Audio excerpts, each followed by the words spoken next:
March 14th, 1943, 2:17 hours, North Atlantic.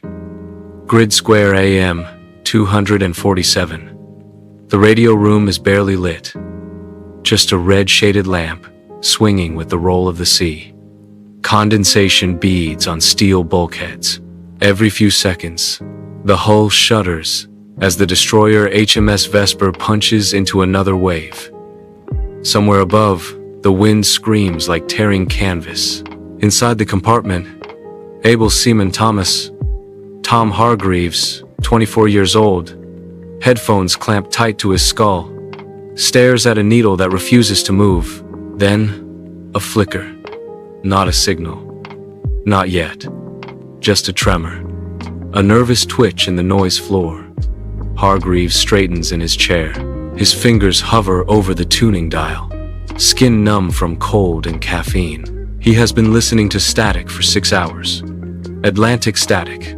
The kind that gnaws at your thoughts until every hiss sounds like meaning. Most men stop believing in ghosts. Radio operators learn to fear them.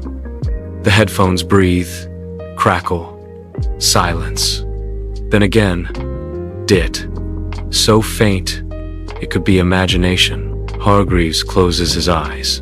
You can almost feel the tension in his jaw as he leans forward, rotating the dial a fraction of a degree. The ship rolls. The needle wavers. The sound vanishes. He exhales. Maybe nothing. Maybe fatigue. Then dit. Da. Dit. Morse. Weak. Fragmented. Buried so deep in atmospheric noise that any less experienced operator would have dismissed it outright. But Hargreaves doesn't. He can't afford to. Because no friendly ship is scheduled to transmit on this frequency. The chart room feels smaller now. Commander Edward Mayne stands motionless, hands braced on the table, eyes locked on the red grease lines radiating from Hargreaves' pencil marks. The destroyer rolls, but the bearings remain cruelly steady. The Atlantic doesn't care about doubt. Mayne glances up. How long were they on the air? Seconds, Hargreaves replies. No more than 8 at a time. Repeated bursts. Coordinated. Mayne exhales through his nose. That detail matters. German radio discipline is legendary. Dönitz has drilled it into his captains. Short transmissions mean confidence. Confidence means numbers. And numbers mean death. He turns to the convoy plot. HX-229's projected course runs straight into the marked zone like a finger into a trap. Signal officer, Mayne says, voice clipped. Prepare an encoded contact report to Western Approaches Command. Priority red. The officer hesitates. Sir, we don't have visual confirmation. Mayne doesn't look at him. We don't need it. Hargreaves feels a strange weight in his chest. He's used to passing information, not shaping outcomes.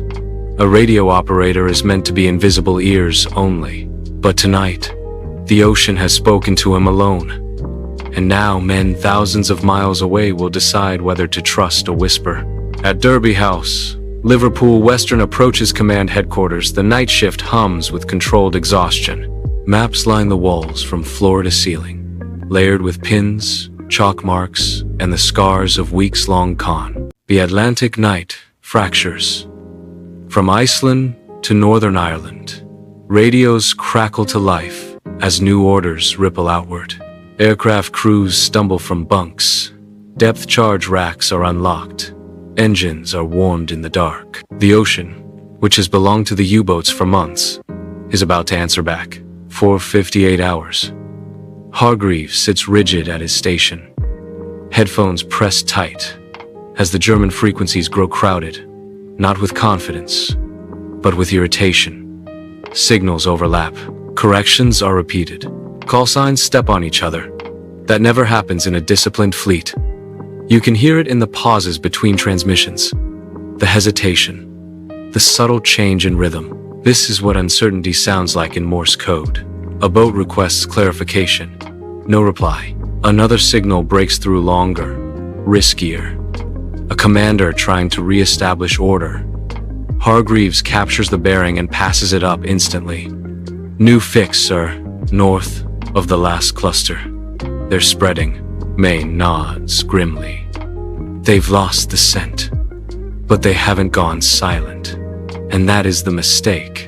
Above the cloud layer, the first B-24 Liberator lifts off from RAF Ballykelly. Engines howling, belly heavy with depth charges.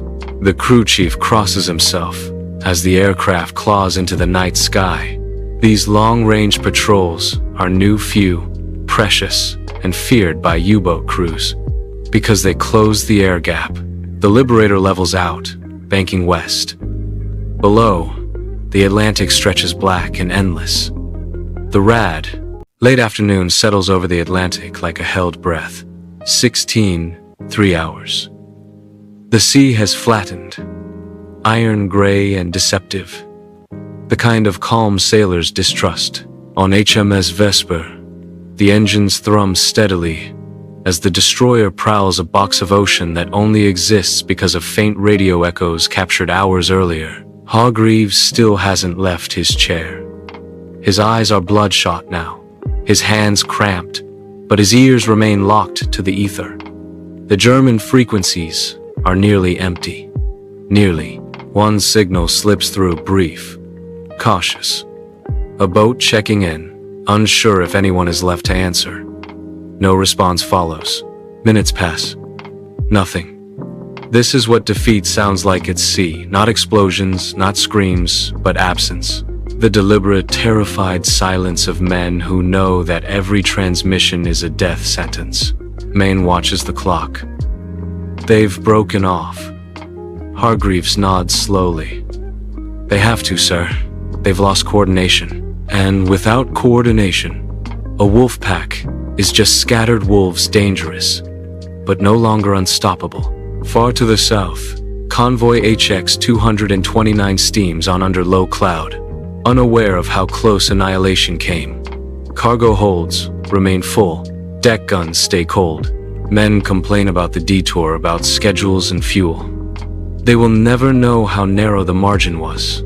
Thousands of tons of food, fuel for bombers, steel for tanks. Lives measured not in bodies, but in futures. Saved by a signal most human ears could not hear. At western approaches, reports stack up. 2 U-boats damaged. 1 con.